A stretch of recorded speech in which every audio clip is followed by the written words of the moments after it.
من الشيطان الرجيم بسم الله الرحمن الرحيم التائبون العابدون الحامدون السائحون الراكعون الساجدون الآمرون بالمعروف والناهون عن المنكر والحافظون لحدود الله وبشر المؤمنين صدق الله العظيم. بسم اللہ الرحمن الرحیم. جنہوں نے اللہ تعالیٰ سے یہ کامیاب سودا کیا ہے وہ لوگ کون ہیں؟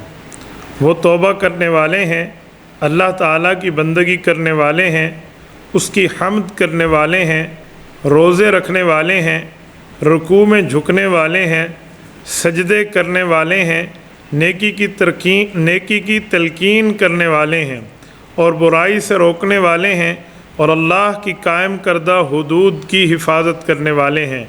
اے پیغمبر صلی اللہ علیہ وآلہ وسلم، ایسے مؤمنین کو آپ خوشخبری سنا دیں. سورت نمبر 9 سورت توبہ کی آیت نمبر 112 ہے اور کل کے درس کا تسلسل ہے. کل ہم نے پڑھا تھا کہ جن لوگوں نے اپنی مال اور اپنی جان کو اللہ کے لیے پیش کر کے اللہ رب العزت کی رضامندی کے طور پہ بیچ دیا اور جنت کو خرید لیا اس کے بدلے میں، تو ان لوگوں کی صفات کیا تھی؟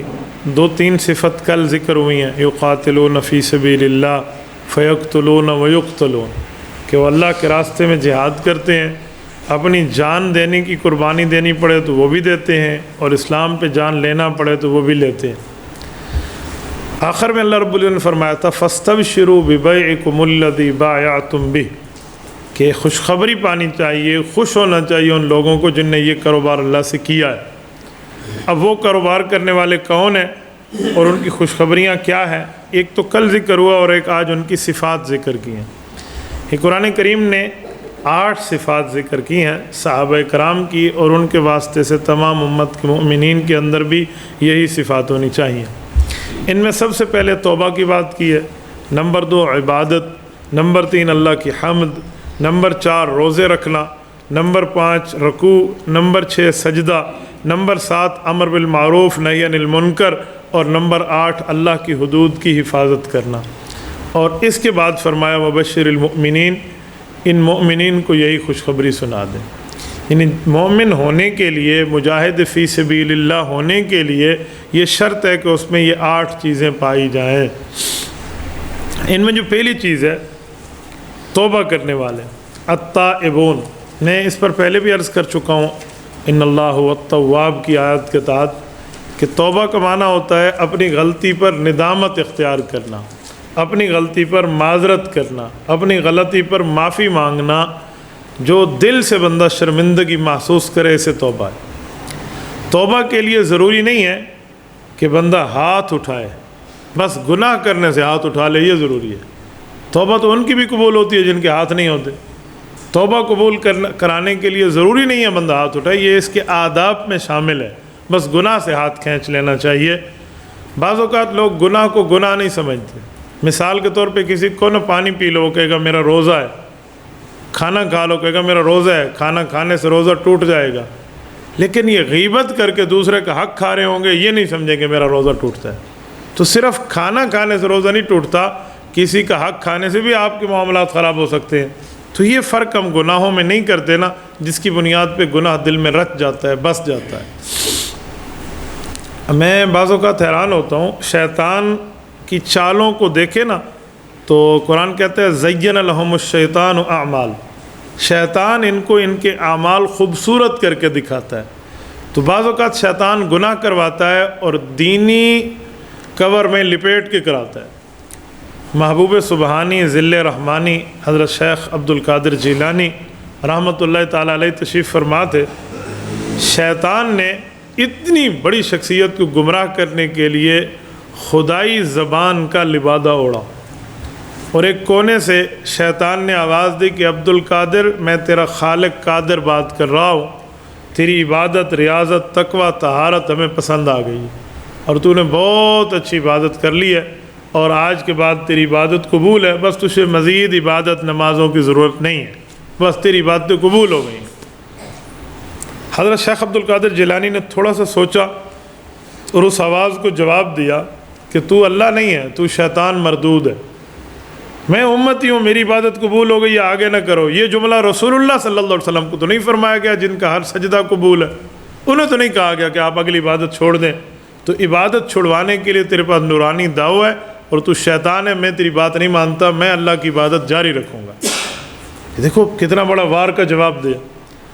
شیطان نے سائیڈ بدلی اور ایک اور سائیڈ سے تھوڑے ٹائم بعد کہا میرے بندے عبد القادر، آواز بھی بدلی، وہ والی آواز نہیں تھی جو پہلے تھی، میرے بندے عبد القادر تو نے شیطان کو راندہ درگاہ کر کے مایوس کر دیا ہے، واقعی یہ شیطان تھا اور تیرے اوپر یہ وار کرنا چاہ رہا تھا، واقعی تجھے تیرے علم نے بچا لیا ہے، تو اس پر شکر ادا کر۔ تو انہوں نے پہچانا یہ بھی شیطان کی آواز ہے، ان نے اس آواز پہ کہا بھی تو بھی شیطان مردود ہے، تو آواز بدل رہا ہے، مجھے میرے علم نے نہیں بچایا، مجھے میرے اللہ کے فضل نے بچایا۔ دیکھو کیسا گمراہ کر رہا ہے، گناہ بھی شیطانی کور میں، ایمانی کور میں ڈال کے کرا رہا ہے۔ تو وہ کہتے ہیں نا جو تھوڑا دیندار ہو نا تو اس کے لیے شیطان دینداری کے معاملات چنتا ہے۔ حدیث پاک میں اللہ کے رسول صلی اللہ علیہ وسلم نے فرمایا کہ ایک دین کا علم رکھنے والا فقیہ ہو نا، شیطان اس سے اتنا ڈرتا ہے 1000 عام عبادت کرنے والے سے اتنا نہیں ڈرتا جتنا ایک فقیہ سے ڈرتا ہے۔ فقیہ واحد اشد علی الشیطان من الف عابد۔ کیوں؟ اس کی وجہ کہ فقیہ دین کے معاملات کو، رموز کو، اندر کی باتوں کو سمجھتا ہے اور شیطان کے داؤ پیج کو توڑنا جانتا ہے۔ کہتے ہیں ایک عالم کے پاس شیطان آئے نا جو فقیہ بھی ہو اور سمجھدار بھی ہو دین کا، تو وہ اس کی باتوں کو توڑ لیتا ہے، لیکن ایک عابد کے پاس شیطان آئے جو صرف عبادت کرتا تھا، اس کو دین کی معلومات نہیں تھی، نہ اس کو دینداروں کے ساتھ اٹھنا بیٹھنا اور نہ مسائل تک اس کی رسائی تھی، تو اس کو شیطان نے آ کر اللہ کی دعوت اور اللہ کی بڑائی پر بات کرنا شروع کی۔ تو جب بات ہوئی نا کہ دیکھو اللہ یہ کر سکتے ہیں، یہ کر سکتے ہیں، یہ کر سکتے ہیں، تو شیطان نے ایک نورانی داؤ مارا اور اس عابد کی عبادت کو ضائع کرا دیا۔ وہ داؤ اس نے کیا چلایا؟ اس نے اسے کہا ایک بات بتاؤ کہ جو سوئی کا ناکہ ہو چھوٹا سا جس سے دھاگا گزرتا ہے، یہ سوئی کا سوراخ جو ہے اس سے کوئی اونٹ گزر سکتا ہے؟ اس عابد نے کہا یار اس سے اونٹ تو نہیں گزر سکتا، بات تو ٹھیک ہے اس کی۔ تو انہوں نے کہا اچھا کوئی بڑا طاقتور ہے گزار سکتا ہے؟ انہوں نے کہا نہیں گزار سکتا، کیسے گزارے گا؟ بات کرتا کرتا شیطان نے پھر داؤ چلایا، کہا اللہ گزارنا چاہے تو۔ اب وہ عابد تھا نا، وہ اللہ کی وحدانیت پوری نہیں جانتا تھا اور نہ اس کو فقاہت تھی، تو وہ سوچنے لگا کہ یار اللہ اس چھوٹے سوراخ سے کیسے گزارے گا؟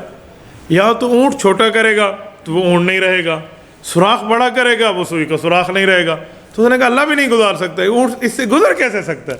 تو دیکھیں شیطان نے کیسے اس کو گمراہ کیا، حالانکہ اللہ علی کل شیء قدیر ہے، اللہ کی قدرت پہ تو اسے بات ہی نہیں کی جا سکتی، وہ اللہ ہر چیز کا خالق ہے۔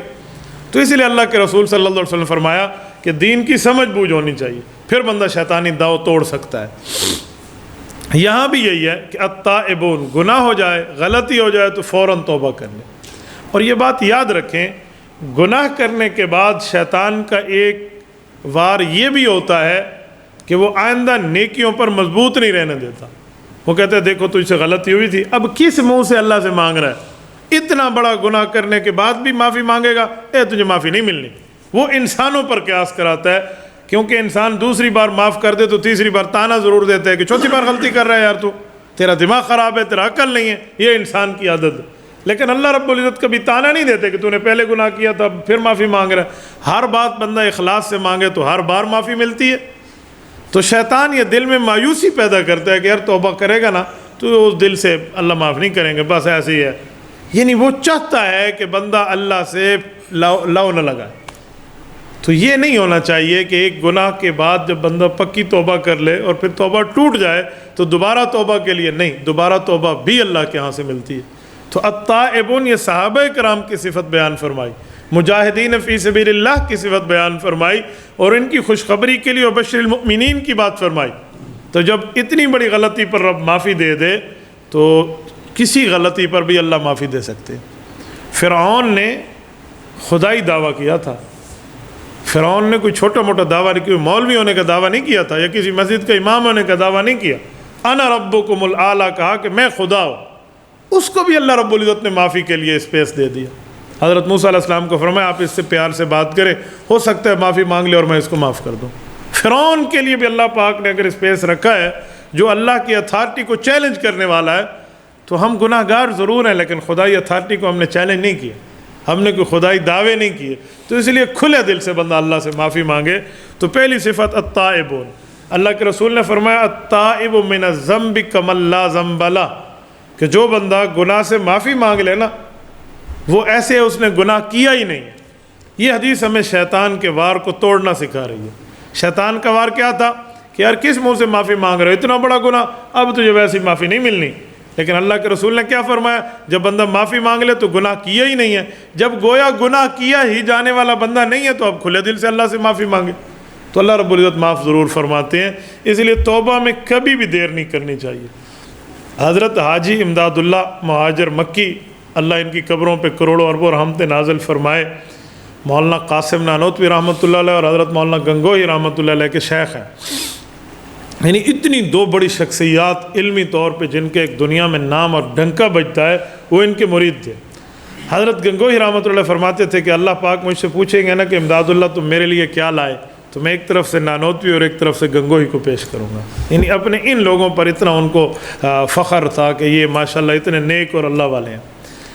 ان سے ایک بات منقول ہے حضرت امداد اللہ مہاجر مکی رحمۃ اللہ علیہ سے, کہ کوئی بندہ ان کی خدمت میں آتا نا اور کہتا حضرت میں نے بیعت کرنی ہے اور گناہوں سے توبہ کرنی ہے, اگر یہ کھڑے ہوتے نا تو بیٹھنے سے پہلے اس کے ہاتھ پکڑ کے اس کو توبہ کے کلمات کہلا دیتے, اور اگر بیٹھے ہوتے نا تو کہیں جانے سے پہلے اس کو توبہ کے کلمات کہلا دیتے.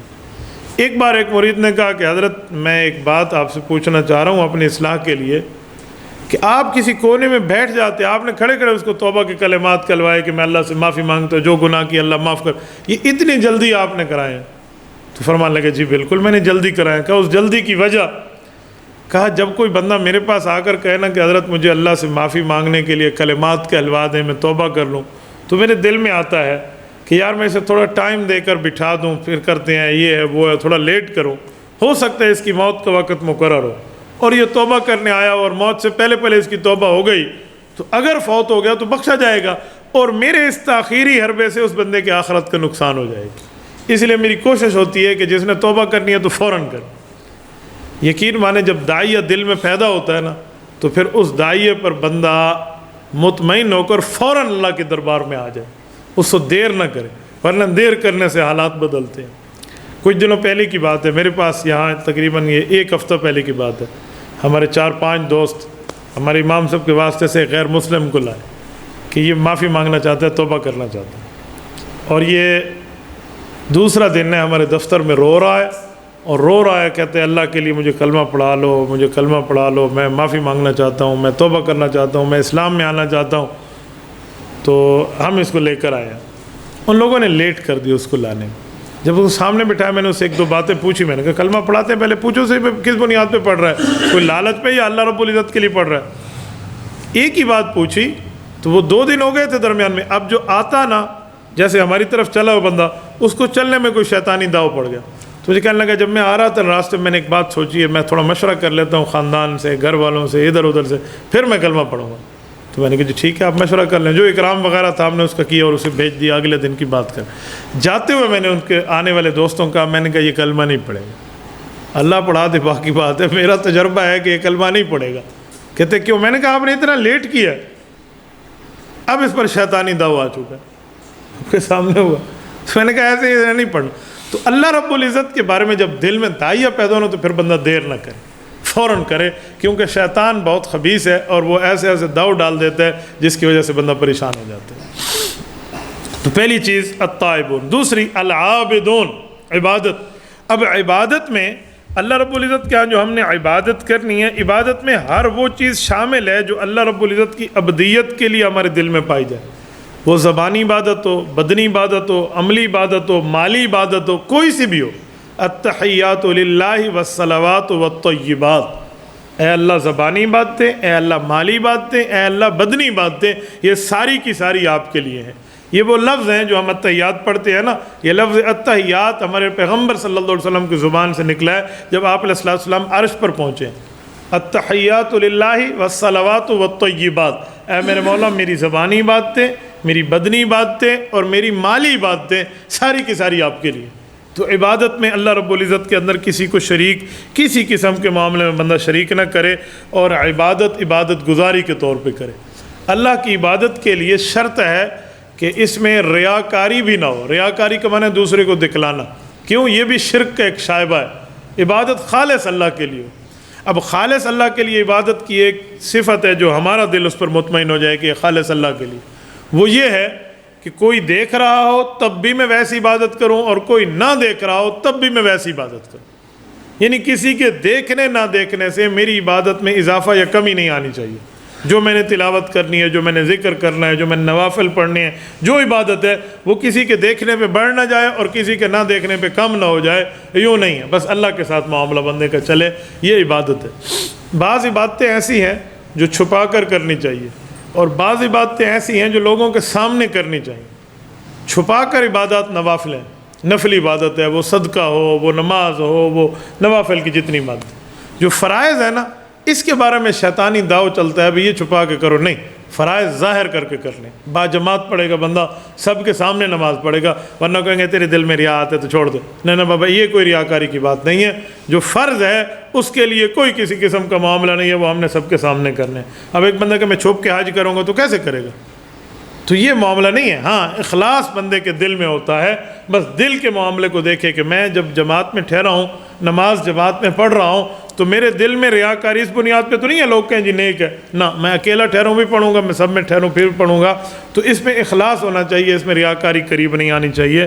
العابدون، یہ عبادت گزار بندہ، اور عبادت خالص اللہ کے لیے۔ جو چیز عبادت ہے نا، اس میں صرف اللہ رب العزت کے لیے کہا گیا۔ دیکھیں نا، ہر چیز کے ساتھ رسول اللہ صلی اللہ علیہ وسلم کے نام نامی اور اسم گرامی کے ذکر کو تقریباً جوڑا گیا۔ کلمے میں اللہ کا نام ہے تو رسول اللہ صلی اللہ علیہ وسلم کا نام ہے، اذان میں اللہ کا نام رسول اللہ صلی اللہ علیہ وسلم کا نام، اقامت میں اللہ کا نام ہمارے نبی پاک صلی اللہ علیہ وسلم کا نام، نماز میں اللہ کا نام اور رسول اللہ صلی اللہ علیہ وسلم کا نام۔ بلکہ نماز میں تو کئی حدیثیں ہم پڑھتے ہیں۔ نماز میں قرآن پڑھنے سے پہلے ہم حدیث پڑھتے ہیں۔ سبحانک اللہم حدیث ہے، اعوذ باللہ حدیث ہے، آمین حدیث ہے، سبحان ربی العظیم حدیث ہے، سمع اللہ لمن حمدہ حدیث ہے، ربنا لک الحمد حدیث ہے، سبحان ربی الاعلیٰ حدیث ہے، رب اغفر لی ورحمنی، دو سجدوں کے درمیان بیٹھنا یہ حدیث ہے، التحیات للہ والصلوات حدیث ہے، اور اللہم صلی علی حدیث ہے۔ یہ ساری حدیثیں ہم پڑھتے ہیں۔ یہ السلام علیکم ورحمۃ اللہ، السلام علیکم ورحمۃ اللہ، یہ حدیث ہے۔ تو ایک درجن حدیثیں ہیں جو ایک بندہ نماز میں پڑھ لیتا ہے۔ تو ادھر جہاں اللہ کا ذکر وہاں رسول اللہ صلی اللہ علیہ وسلم کا ذکر، یہاں سارا ایسے خطبہ نکاح ہے، خطبہ جمعہ ہے، خطبہ عید ہے، جو بھی ہے، ان سب خطبات۔ لیکن جب بکرا ذبح کرنے کی، گائے ذبح کرنے کی، اونٹ ذبح کرنے کی باری آئے نا، تو وہاں صرف اللہ کا نام ہے، وہاں رسول اللہ کا نام نہیں ہے۔ کیوں؟ وہ جان دے رہا ہے، جان دی ہوئی اسی کی دی۔ حق تو یہ ہے کہ حق ادا نہ ہوا، وہ خالص اللہ کے لیے، اس میں ہم نے کسی معاملے میں کوئی شریک نہیں کرنا۔ اب رسول اللہ صلی اللہ علیہ وسلم کو بھی ثواب پہنچانا ہے تو بسم اللہ اللہ اکبر ہے، ورسول اللہ ادھر نہیں ہے۔ تو جو عبادات کے معاملات ہیں نا، وہ خالصتاً رب العزت کے لیے رکھ دیے گئے ہیں۔ ہاں، باقی جو عبادت ہے اس میں اللہ نے فرما دیا تو ہم حضور پاک کا ذکر کر لیتے ہیں، ورنہ اپنی طرف سے ہمیں عبادت خالصتاً اللہ کے لیے ہے۔ تیسری صفت الحامدون، حامد حمد سے نکلا ہے، حمد کہتے ہیں اللہ کی تعریف کو۔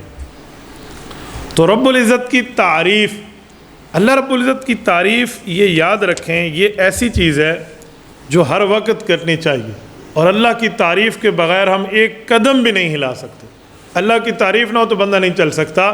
بعض اوقات ہم اسے برا سمجھ رہے ہوتے ہیں کسی چیز کو، اور وہ اچھی ہوتی ہے۔ وَعَسَىٰ أَن تَكْرَهُوا شَيْئًا وَهُوَ خَيْرٌ لَكُمْ، قرآن کہتے ہیں بعض چیزیں تم اپنے لیے بری سمجھ رہے ہوتے ہو، حالانکہ تمہارے لیے بہتر ہوتی ہے۔ وَعَسَىٰ أَن تُحِبُّوا شَيْئًا وَهُوَ شَرٌّ لَكُمْ، اور بعض چیزیں تم اپنے لیے اچھی سمجھ رہے ہوتے ہو اور اللہ فرماتے ہیں وہ آپ کے لیے بری ہے۔ وَاللَّهُ يَعْلَمُ وَأَنْتُمْ لَا تَعْلَمُونَ، اللہ کا علم کامل ہے، تمہارا علم کامل نہیں ہے، یہ ہمیں قرآن کریم نے بتایا۔ تو بعض چیزیں جو ہم اپنے لیے اچھی سمجھ رہے ہیں وہ ہوتی نہیں ہیں، تو ہمیں ہر مسئلے پر اللہ کی تعریف کرنی چاہیے۔ جیسے ہمارے بزرگ فرماتے ہیں نا کہ یوں کہنا چاہیے کبھی دکھ بھی ہو تو اللہ رب العزت کی طرف سے اس میں خیر کا معاملہ ہوگا. یہ جملہ کہنے میں شکر کا مادہ پیدا ہوتا ہے، نافرمانی اور کفران نعمت کا مادہ پیدا نہیں ہوتا. بعض چیزیں بندہ اپنے لیے بہتر سمجھتے ہیں حالانکہ وہ بہتر نہیں ہوتی. میں آپ کی خدمت میں ایک جملہ حدیث پاک کے طور پہ پیش کرتا ہوں. رسول اکرم صلی اللہ علیہ وسلم کے موزے تھے، چمڑے کے موزے جو اللہ کے رسول سردیوں میں زیب تن فرماتے تھے، پہنتے تھے.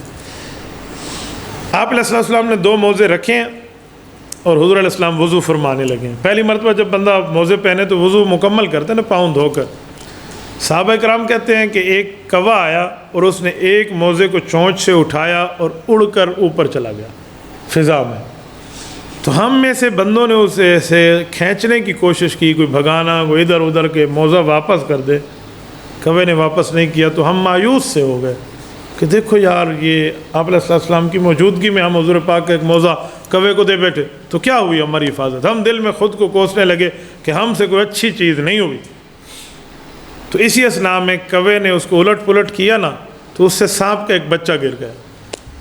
وہ سانپ کا بچہ اس موزے میں رات کو پڑا ہوا تھا تو گر گیا. کچھ ٹائم بعد اس نے موزہ آ کر واپس نیچے رکھ دی. وَعَسَىٰ أَن تَكْرَهُ شَيْئًا وَهُوَ خَيْرٌ لَكُمْ. کسی چیز کو بندہ اپنے لیے ناپسند کرتا ہے اور وہ ہوتی بندے کے لیے اچھی ہے. تو بظاہر اگر اس وقت اسے پہن لیا جاتا یا اسے اٹھا لیا جاتا، کوئی صحابی اٹھا کر دیتے، ہو سکتا ہے تکلیف ہو جاتی، لیکن اللہ پاک نے تکلیف سے بچایا ہے. تو اللہ رب العزت کی طرف سے تقدیر میں کہنا چاہیے کہ اللہ کی طرف سے خیر ہوگی. ہماری عقل وہاں نہیں پہنچ سکتی. شیخ الاسلام مفتی تقی عثمانی دامت برکاتہم اپنا ایک واقعہ لکھتے ہیں.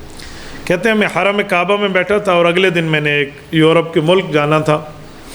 اس سے اگلے دن میرا بیان تھا تو میں چاہتا تھا میں ایک دن پہلے پہنچ جاؤں، میرے ساتھ فیملی بھی ہے، ہم آرام بھی کر لیں، اگلے دن بڑا تازہ دم ہو کر میں ان کو درس حدیث دے سکوں. تو فلائٹ ایک دن میں اس ملک کی جاتی تھی ہمارے سعودیہ سے. کہتے میں نے اس میں سیٹیں کرانے کے لیے ریزرو کرا لیا کام، اور اللہ پاک سے حرم کعبہ عین کعبۃ اللہ کے سامنے بیٹھ کے دعائیں مانگی کہ میرے مولا مجھے وہاں کی ٹکٹ مل جائے اور یہ ٹکٹ میری اور یہ ٹائم اور یہ فلائٹ میری ضائع مس نہ ہو جائے. کہتے میں نے سر رگڑ کے اللہ سے مانگا لیکن مجھے اس جہاز کی ٹکٹ نہ مل سکی، مجھے اگلے دن کی ملی. تو دل ٹوٹا ہوا میں نے اس ملک کا سفر کیا اور میں وہاں پہنچا. سارا راستہ دل میں یہ تھا کہ کل آ جاتا، آرام بھی ہو جاتا، کوئی معاملہ بھی ہوتا، درس حدیث دینا ہے، تازہ دم ہو کے دیتا. تو میزبانوں سے بھی میں نے یہی کہہ رکھا تھا.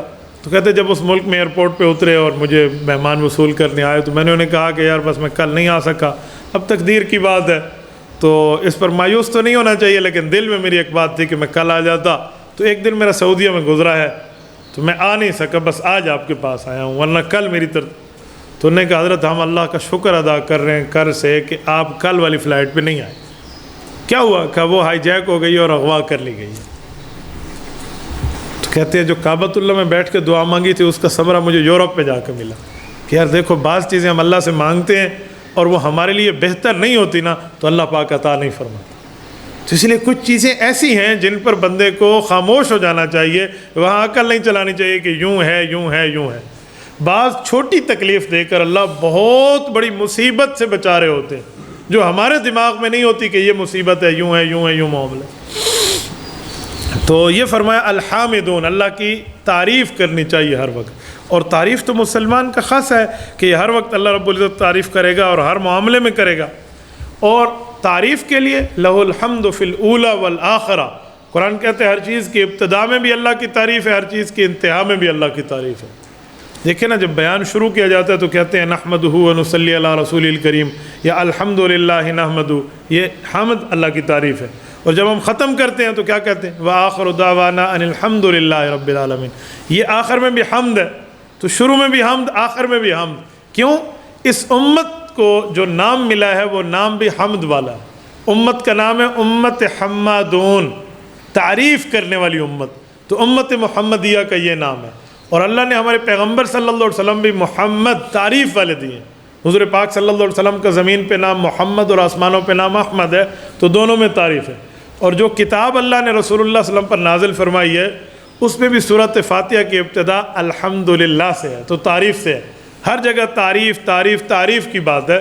اچھا اس تعریف پر بھی ایک میں جملہ آپ کی خدمت میں کہوں تعریف ہمیشہ آخر میں ہوتی ہے، شروع میں نہیں ہوتی عام طور پہ، ورنہ ہمیں تو شروع میں حکم ہے، عام طور پہ لوگ تعریف آخر میں بھی کرتے ہیں۔ کیوں؟ جب تک چیز کو بندہ دیکھتا نہیں ہے تو تعریف کیسی؟ کھانا شروع کرتے ہیں نا تو بسم اللہ ہے، اور جب ختم کرتے ہو الحمدللہ الذی اطعمنا ہے، اب تعریف ہے کیوں کھانا ہو چکا۔ کسی جگہ کو دیکھا، جب بندہ نے پورا دیکھ لیا پھر بندہ تعریف کرتا ہے۔ تو اس امت کو تعریف والا نام دیا، نبی تعریف والا، کتاب بھی تعریف والی، پتہ چلا کہ یہ نبوت آخری ہے کیونکہ تعریف آخر میں ہوتی ہے، تو یہ ختم نبوت کی طرف ایک اشارہ ہے۔ اچھا، جو حضور پاک صلی اللہ علیہ وسلم قیامت میں امت کی قیادت فرمائیں گے اور ایک جھنڈا اللہ کے رسول کے ہاتھ میں ہوگا، اس کا نام ہے لواء الحمد، تعریف والا جھنڈا۔ اور جس مقام پر اللہ رب العزت ہمارے نبی پاک صلی اللہ علیہ وسلم کو قیامت میں فائز فرمائیں گے، وہ ہے مقام محمود، وَبَعَثْنَا مَقَامًا مَحْمُودًا۔ یہ مقام محمود کی جو ہم دعا کرتے ہیں تو وہ محمود بھی تعریف والا ہے، تو اسی لیے اس امت کا کام الحامدون ہونا چاہیے، اس کا کام ہونا چاہیے کہ تعریف کرے۔ چوتھے نمبر پر السائحون۔ سائحون کا کیا معنی؟ دو معنی ہیں۔ سائحون کا ایک معنی ہے الصائمون، روزہ رکھنے والے، کہ جو لوگ روزہ رکھتے ہیں یہ ان کی بات ہے۔ اور سائحون کا ایک معنی ہے سیاحت کرنے والے، زمین میں سفر کرنے والے، چلنے پھرنے والے۔ اب زمین میں سفر اور چلنے پھرنے کا مطلب دیکھیں، ایک جملہ میں سمجھانے کے لیے آپ کی خدمت میں عرض کرتا ہوں۔ زمین میں پھرنے کا مطلب یہ نہیں ہے کہ خالی سیر سپاٹا ہونا چاہیے، آنیاں جانیاں ہونے چاہیے۔ زمین میں پھرنے کا مطلب یہ ہے کہ ایسی ایسی چیزیں جو ہم دیکھتے ہیں اس پر بری چیزیں ہیں تو استغفار کریں، اچھی چیز ہے تو اللہ کا شکر ادا کریں۔ فَيَنْظُرُوا كَيْفَ كَانَ عَاقِبَةُ الَّذِينَ مِنْ قَبْلِهِمْ۔ قرآن کہتا ہے اس سفر کا مقصد یہ ہونا چاہیے کہ جو پہلے لوگوں کے ساتھ معاملات ہوئے ہیں آپ اس سے عبرت حاصل کریں۔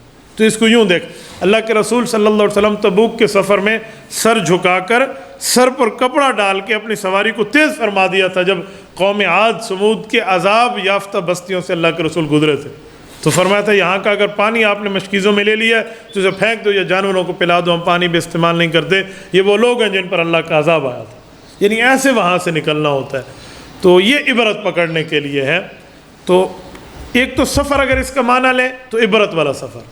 حضرت ابن عباس رضی اللہ تعالیٰ عنہما کی تفسیر میں ہے کہ اس سے مراد طالب علم ہے جو دین کے لیے سفر کرتا ہے، دین سیکھنے کے لیے، ایمان سیکھنے کے لیے سفر کرتا ہے، تو یہ بھی اس سے مراد ہو سکتا ہے۔ اور سائحون سے روزہ دار بھی مراد ہو سکتے ہیں کہ یہ بھی روزہ والا گویا کہ ایک قسم کا سفر میں ہی ہے۔ جیسے سفر میں بندے کا کھانا پینا متاثر ہوتا ہے، نیند متاثر ہوتی ہے، وہ نہیں ہوتی جو گھر میں ہوتی ہے، تو روزے دار کا گھر میں رہ کر بھی یہ تمام شیڈول متاثر ہو چکا ہوتا ہے، تو اس پر اللہ کی طرف سے اسے اجر ہے۔ الراکعون الساجدون، یہ جو صفت ہے کہ الراکعون رکوع کرنے والے، جھکنے والے، الساجدون سجدہ کرنے والے۔ اب رکوع اور سجدہ یہ نماز کی طرف اشارہ ہے۔ نماز کا قیام یہ اسلام کی بنیادی چیز ہے، کیونکہ الصلاۃ عماد الدین، نماز کی بہت بڑی بنیاد اور نماز کا ستون، ایمان کا ستون جو ہے وہ نماز ہے۔ نماز ایسی عبادت ہے جس کا حکم اللہ نے زمین پر نہیں دیا، تمام احکام دین کے زمین پر آئے ہیں۔ نماز کا جب حکم دینا تھا تو اللہ نے نبی پاک کو عرش پر بلایا، عرش پر بلا کر نماز کا حکم دیا ہے۔ اور نماز 50 نماز امت پہ فرض تھی۔ حضرت موسیٰ علیہ السلام کو اللہ جزا خیر عطا فرمائے، ان کے ساتھ مشورے میں اللہ کے رسول صلی اللہ علیہ وسلم نے بات فرمائی اور ہوتے ہوتے 5 میں مل گئی۔ حضرت موسیٰ علیہ السلام نے فرمایا یہ امت 5 بھی نہیں پڑے گی، آپ یہ 5 بھی معاف کرا دیں۔ تو اللہ کے رسول صلی اللہ علیہ وسلم، ہمارے نبی پاک فرمان لگے حضرت موسیٰ علیہ السلام کو کہ اب مجھے اللہ کو درخواست کرتے ہوئے حیا آتی ہے، اللہ نے 45 معاف کر دیے ہیں، یہ 5 بچ گئے۔ اب کی بار رب العزت نے فرمایا کہ تیری امت کے لیے میرا حکم بدلنے والا نہیں ہے، یہ پڑھیں گے 5، ثواب میں ان کو 50 کا دوں گا، ثواب 50 کا دوں گا۔ کوئی ان کا جو ہے نا کیا کہتے ہیں وہ نہیں ہے، میرا حکم نہیں بدلتا، ایک نماز پہ 10 نمازوں کا ثواب ہے۔ تو جب اللہ نے یہ فرما دیا اے موسیٰ بن عمران، اب مجھے اللہ کو درخواست کرتے ہوئے حیا آتی ہے۔ یہ رسول اللہ صلی اللہ علیہ وسلم 5 لے کر آئے ہیں، تو یہ نماز کا حکم تو عرش پہ آیا۔ میں اس کے سمجھانے کے لیے کہتا ہوں، کوئی طالب علم ٹاپ کرے نا، کوئی اسٹوڈنٹ کلاس میں پوزیشن ہولڈر ہے، تو اس کے انعام کے لیے حق ہے کہ بندہ اس کے گھر چل کے جائے اور اسے کہ بھائی آپ کا انعام ہے یہ لے لے، لیکن دستور یہ نہیں ہے۔ دستور ہے اس کے لیے ایک پارٹی سیلیبریٹ کرتے ہیں، بڑی جگہ اسے بلاتے ہیں کسی خاص کنونشن سینٹر میں، اور بڑی آؤ بھگت کے ساتھ اس کو وہاں بلا کر انعام دیا جاتا ہے۔ تو اسے اس جگہ کیوں بلایا؟ کہتے ہیں اس کا مقام یہ ہے کہ اس کو بڑی چیز ملنے والی ہے، بڑا انعام ملنے والا ہے، تو اسے بڑے درجے پہ بلاؤ۔ تو نماز اتنی بڑی عبادت ہے کہ یہ بڑا رتبہ ہے، تو رسول اللہ صلی اللہ علیہ وسلم کو اس جگہ پہ بلائیں جہاں تک نہ کسی ملک مقرب کی پہنچ ہے نہ نبی مرسل کی پہنچ ہے، اس جگہ تک اللہ کے رسول صلی اللہ علیہ وسلم کو بلائیں۔ اور ایک وجہ عرش پر جانے کے اللہ کے رسول کی اور بھی ہے، وہ وجہ یہ ہے کہ کعبۃ اللہ جو ہے یہ مکان اول ہے، مکان اول پہلا مکان ہے، اور عرش جو ہے یہ مکان آخر ہے، آخری مکان ہے۔ اس کائنات میں مخلوق کی ابتدا کعبۃ اللہ سے اور مخلوق کی انتہا عرش معلیٰ پہ ہے، کیونکہ کعبہ اور یہ مخلوقات ہیں۔ تو جتنے مقام تھے نا رسول اللہ صلی اللہ علیہ وسلم کو ان سب سے گزارا گیا تاکہ حضور پاک پر دنیا کے تمام مقامات ختم ہو جائیں۔ ان سے بڑھ کے رسول اللہ کا رتبہ کسی سے بڑھ کے ان سے بڑھ کے رسول اللہ کو رتبہ دیا جائے جتنے نبی اور جتنے مقام گزرے، یعنی کائنات کی ابتدا سے انتہا تک ایک ایک موقع پہ اللہ کے رسول کو لے جایا گیا۔ تو نماز کے لیے یہ چیز ذہن میں رکھیں۔ اب یہاں رکوع اور سجدے کی بات کی ہے، کیونکہ رکوع سجدہ یہ نماز کا بنیادی رکن ہے۔ رکوع اور سجدے کے بغیر تو اب رکوع کوئی بھول جائے تو اس کی نماز نہیں ہوتی، تو اسی طرح یہ بنیادی رکن ہے، تو رکوع کی بات فرمائی۔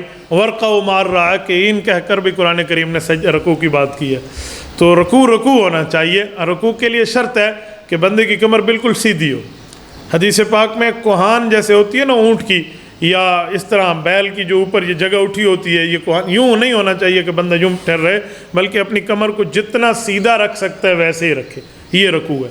اور سجدے میں تو دو ہاتھ بھی لگتے ہیں، دو گھٹنے بھی لگتے ہیں، اور جو ہے نا اسی طرح بندے کا ناک بھی لگتا ہے، ماتھا بھی لگتا ہے، تو دو پاؤں بھی لگتے ہیں۔ یہ 8 اعضاء ہیں جس پر بندے کا سجدہ ہوتا ہے، تو سجدہ بہت بڑی چیز ہے۔ تو اس کو سجدہ اور رکوع اپنی ترتیب پر ہی ہونا چاہیے، یہ اسلام میں بہت بڑا رکن اور بہت بڑا معاملہ سمجھا گیا ہے۔ الآمرون بالمعروف والناہون عن المنکر، یہ 7ویں چیز ہے، نیکی کا حکم اور برائی سے روکنا۔ یہ اصل ذمہ داری علماء کی ہے، اصل ذمہ داری، کیونکہ وہ دین کو جانتے ہیں، دین کے معاملات سمجھتے ہیں، تو امر بالمعروف اور نہی عن المنکر اصل ذمہ داری رسول اللہ صلی اللہ علیہ وسلم کے اس وارث کی ہے۔ ہاں، اس سے رہنمائی لے کر ہر مسلمان اس ذمہ داری پہ آگے جا سکتا ہے۔ الامر بالمعروف والنہی عن المنکر جو ہے، امر بالمعروف کا ترجمہ ہے نیکی کا حکم، یہ ترغیب نہیں ہے کہ نیکی کی ترغیب، کسی بندے کو میں نیکی کی ترغیب دوں نا بھائی نماز پڑھ لے، اس کا علیحدہ ثواب ہے۔ لیکن جو امر بالمعروف ہے نا، اس کا معنی ہے حکم، اور حکم طاقت کی بنیاد پہ ہوتا ہے، تو اصل اسلامی حکومت کی ذمہ داری بنی کہ حکم کی نافذ کرنے کی طاقت انہی کے پاس ہوتی ہے۔ اچھا، والناہون عن المنکر، برائی سے روکنا، یہ بھی اصل ذمہ داری ان کی ہے، پھر علماء کی ہے، اور اس سے رہنمائی لے کر آگے عوام کی ہے کہ میں نے کیسے کیسے لے کر چلنا ہے۔ امر بالمعروف اور نہی عن المنکر یہ انبیاء کا کام تھا، ختم نبوت کے صدقے اللہ نے علماء کو دیا ہے۔ امام سرخسی رحمۃ اللہ تعالیٰ علیہ مبسوط میں ایک جملہ فرماتے ہیں، الحمدللہ الذی جعل ولایت الانذار للفقہاء بعد الانبیاء، کہ اس اللہ کی تمام تعریفیں ہیں جس نے ختم نبوت کے صدقے یہ کام امت کے فقہاء اور علماء کے حوالے فرمایا ہے، جو پہلے اللہ پاک انبیاء کے حوالے فرما چکے تھے۔ تو اسی لیے برائی سے روکنا اور نیکی کا حکم یہ ہر بندے کی ذمہ داری ہے، اور اپنے اپنی طاقت کے مطابق ہے۔ اللہ کے رسول صلی اللہ علیہ وسلم کی حدیث ہے، حضرت ابو سعید خدری رضی اللہ عنہ راوی ہیں، فرمایا من رأى منکم منکرا فلیغیرہ بیدہ فإن لم یستطع فبلسانہ فإن لم یستطع فبقلبہ وذلک اضعف الایمان۔ فرمایا نیکی کا حکم اور برائی سے روکنے کے ایمان کے 3 درجات ہیں۔ سب سے اول بہترین ماجبین درجہ جو ہے وہ یہ ہے کہ بندہ طاقت سے برائی کو روکے، فَلْيُغَيِّرْهُ بِيَدِهِ، اس طاقت سے اپنے ہاتھ سے اس برائی کو تبدیل کر دے، تو یہ سب سے اول درجہ۔ اگر یوں نہیں ہے فَبِلِسَانِهِ، دوسرا درجہ ہے فَبِلِسَانِهِ، اپنی زبان سے۔ زبان میں قلم بھی آ جاتی ہے، جو اہل قلم ہیں، جو اہل لسان ہیں، مثلا اس قوم کے اساتذہ، اس قوم کے مبلغین، اس قوم کے خطبہ، یہ اہل لسان ہیں، یا اس قوم کا وہ صحافی جو حق لکھتا ہے، یہ اہل قلم بھی، یہ بھی اس کو زبانی گویا کہا جائے گا کہ اس سے اپنی طاقت پر، یہ رائٹر اور مصنف اپنی طاقت پر حق بیان کر رہا ہے، تو اس کو یہ کرنا چاہیے، اور یہ ایمان کا درمیانی درجہ ہے۔ اور یہ بھی نہ ہو سکے تو فَبِقَلْبِهِ، دل سے اس گناہ کو تبدیل کرنے کے بارے میں بندہ تدبیر کرے، جس کا ترجمہ کیا جاتا ہے دل سے برا جانے۔ صرف یہ کافی نہیں ہے کہ دل سے برا جانے، برا جاننے کی بات نہیں ہے، دل سے اس برائی کے تبدیل کرنے کی تدبیر کرے۔ اور یہ تیسرا درجہ فرمایا اضعف الایمان، یہ ایمان کا کمزور ترین درجہ ہے، تو اسی لیے کمزور ترین درجے سے بندہ محفوظ رہے۔ تو حق ہے کہ بندہ اپنے آپ کو پہلے پر یا دوسرے نمبر پہ رکھے، تو اس لیے برائی کو روکنا اور نیکی کا حکم یہ انسان مسلمان کی بنیادی ضرورتوں میں ضرورت ہے۔ اور آخری بات 8ویں، والحافظون لحدود اللہ، کا اللہ کی حدود کی اللہ رب العزت طرف سے جو سرحد طے کی گئی ہے کہ یہ دینی کام اتنے تک کرنا ہے، اتنے سے اتنے تک، اس پیمانے کی حفاظت کرنا، یہ ان سب کا خلاصہ ہے۔ یہ والحافظون لحدود اللہ، یہ پچھلی 7 صفات کا یہ آخری خلاصہ ہے کہ آپ اس کی طرح اس کے معاملے کو لے کر چلیں۔ تو عبادت کتنی کرنی ہے، کتنی نہیں کرنی، نیکی کتنی رکھنی ہے، کتنی نہیں رکھنی، اور میں نے ان معاملات کو لے کر کتنا چلتا ہے، حلال کہاں ہے، حرام کہاں ہے، کفر کہاں ہے، شرک کہاں ہے، توحید کہاں ہے، بدعت کہاں ہے، سنت کہاں ہے، یہ اس کی پابندی یہ علم دین سے بندے کو حاصل ہوگی۔ تو بندے کو معلوم ہونا چاہیے میں نے اتنی عبادت کرنی ہے، اللہ کی حدود سے آگے نہیں جانا۔ اب صبح کی نماز میں فرض کے اندر 4 سجدے ہیں، کوئی اللہ رب العزت پر جتنا بھی قربان ہونے کا اس کو جی کرے نا، وہ 5واں سجدہ کرنے کا مجاز نہیں ہے کہ وہ 5واں سجدہ بھی کر لے، کیوں؟ یہ اللہ کی حدود کو کراس کرنا ہے، تو رب العزت کی حدود کو کراس ہم نہیں کر سکتے۔ اب روزے کا حکم ہے ہر بندے کو، لیکن عید کے دن روزہ نہیں ہے۔ رسول اقدس صلی اللہ علیہ وسلم نے منع فرمایا، لا تصوموا فی هذه الايام فانها ايام اکل و شرب و بیال، فرمایا یہ عید کے دنوں میں تمہارے لیے روزے نہیں ہیں، کھانے پینے اور خوشی کے دن ہے۔ تو رسول اللہ صلی اللہ علیہ وسلم نے جب منع فرمایا، کوئی اس دن روزہ رکھ بیٹھے، ہم اس کو کبھی تقوی دار نہیں کہیں گے، ایسے کہیں گے یہ رسول اللہ صلی اللہ علیہ وسلم کے حکم کا مخالف ہے۔ تو شریعت پہ کتنا عمل کرنا ہے یہ بھی شریعت سے پوچھ کے کرنا ہے، اپنے پیٹ سے نہ عبادت بڑھانی ہے نہ اپنے پیٹ سے عبادت گھٹانی ہے۔ کوئی چیزیں بندہ اپنی محبت پہ شروع کر دے تو وہ دین نہیں بن سکتی، یا نفرت کی بنیاد پہ دین کو چھوٹا کر دے تو یہ دین نہیں بنتی۔ یہ 2 قسم کے فتنے ہیں، ایک فتنے کو کہتے ہیں الہاد، دین میں کمی کر لینا، ایک فتنے کو کہتے ہیں بدعات، دین میں اضافہ کر لینا۔ تو نہ دین میں اضافہ کرنا ہے نہ دین میں کمی کرنی ہے۔ اضافہ اور کمی کی مثال کیا ہے؟ مثلا جس جگہ ہم بیٹھے ہیں یہ ہے مسجد، جہاں سامنے ہے وہ جگہ وہ ہے گلی، تو بڑھانے کا مطلب کیا ہوگا؟ کوئی بندہ کہے یہ بھی مسجد ہے اور وہ بھی مسجد ہے تو اس نے بڑھا لیا، اور کوئی کہے وہ بھی گلی ہے اور نعوذ باللہ یہ بھی گلی ہے تو اس نے گھٹا لیا۔ تو اسی طرح دین کے ثابت شدہ مسئلے کا انکار کریں، اسے الہاد کہتے ہیں، اور دین کے غیر ثابت شدہ مسئلے کو مسئلہ دین کا حصہ بنا دیں، اسے بدعات کہتے ہیں۔ تو نہ بدعات کرنا ہے نہ الہاد کرنا ہے، بلکہ صحیح راستے پہ چلنا ہے۔ حضور پاک علیہ الصلوۃ والسلام سے پوچھا گیا، یہ الدر المنصور کی حدیث ہے کہ یا رسول اللہ، جو لوگ قیامت کے دن سفید چہرے لے کر اٹھیں گے وہ کون ہوں گے؟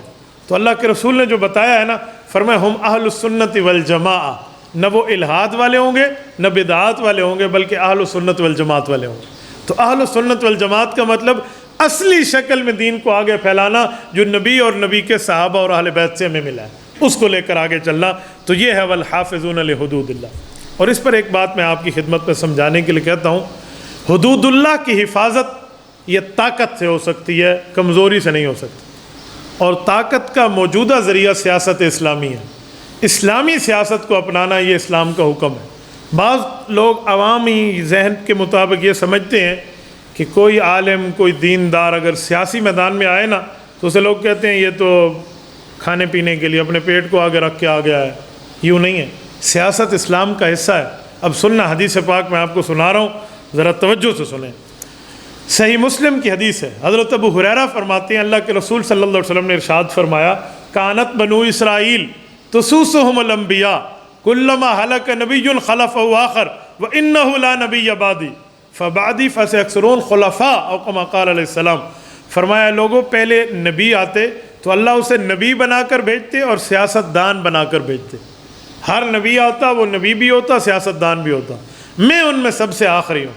اب میرے بعد نبی نہیں آئیں گے، میرے خلفاء آئیں گے، میرے نائبین جانشین آئیں گے، یعنی جو علماء ہیں۔ تو یہ نبی کا وارث ہے نا عالم، تو جیسے نبی کا مصلی عالم کو وراثت میں ملا، نبی کا منبر عالم کو وراثت میں ملا، مسئلے کا حق بتانا وراثت میں ملا، خطبہ دینا، نماز پڑھانا، دینی معاملات سمجھانا نبی کو وراثت، نبی کی وراثت میں عالم کو ملا ہے۔